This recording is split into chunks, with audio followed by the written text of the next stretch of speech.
हिंदुस्तान में, खाएंगे हिंदुस्तान में, लेकिन वंदे मातरम गाएंगे नहीं। हम उनकी मंशा को समझें, हम उनकी मंशा को समझें। ये बाध्यकारी नहीं है, लेकिन यह समझने की विषय वस्तु भी है। जो लोग वंदे मातरम का विरोध कर रहे हैं, वे भारत माता का विरोध कर रहे हैं। यह किसी व्यक्ति के लिए नहीं,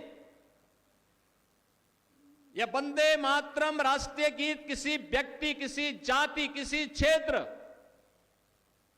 या किसी एक ईश्वर, किसी एक उपासना विधि के प्रति आग्रही नहीं बनाता है, बल्कि यह तो भारत माता की वंदना है। भारत माता के प्रति हमारी कृतज्ञता है।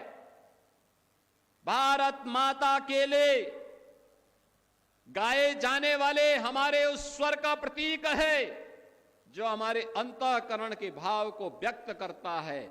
और यह सच है, हमने देवी के 3 रूपों को, महादुर्गा, महासरस्वती और महालक्ष्मी के रूप में ही पूजन करके भारत और भारतीयता को आगे बढ़ाने की शक्ति अर्जित की है।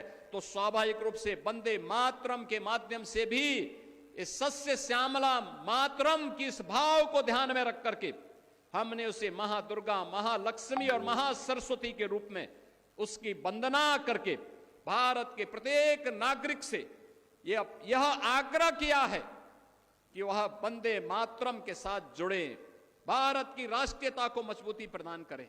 इतिहास केवल पढ़ने की नहीं, आत्मावलोकन का एक अवसर भी हम सबको देता है।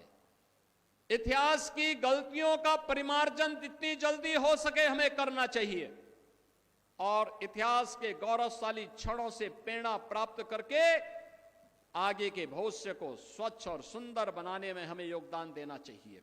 और इसीलिए हम सब आज आपके बीच में आए हैं। आज भारत एक नए भारत के रूप में हम सबके सामने है। आपने देखा होगा प्रधानमंत्री मोदी जी के नेतृत्व में पिछले 11 वर्ष में भारत की जो यात्रा निकली है, बहुत शानदार यात्रा के साथ भारत आगे बढ़ा है। बहुत शानदार यात्रा, ये यात्रा जिसमें विकास भी है, गरीब कल्याण भी है और विरासत का सम्मान भी है।